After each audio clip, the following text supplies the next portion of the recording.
এখানে ও যখন পড়ে যায় কুয়োয়, তার মানে ওর সমস্ত মানে যতটুকু চলার যা যা ওর কাছে উপাদান ছিল, মানে যে যে খাবার খেয়ে যেভাবে বেঁচে থাকার উপাদান ছিল, সব সরে গেল।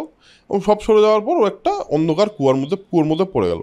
সেখান থেকেও যে বেরিয়ে আসা যায় যদি তুমি গুরুর স্মরণে থাকো। এবং ফাইনালি কি হলো, উপমন্যুর বেদজ্ঞান হলো এবং সে একজন বেশ মানে কি বলবো, সেখান থেকে সে চলে গেল এবং তারপর সে তার জীবন ভালোভাবেই কাটিয়েছে বলে জানা যায়।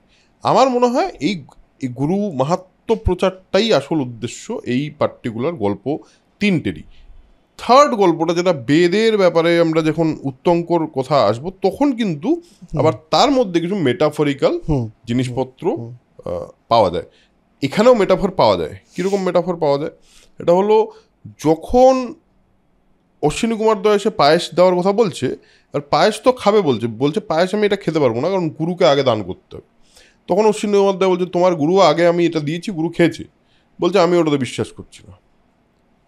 তো তারপরে ওকে বলে যে ঠিক আছে গুরু, তুমি চিন্তা করো না, তুমি খাও, আমি দেখছি। তারপর গুরুও বলে তুমি খাও, তারপরে গিয়েও খায়।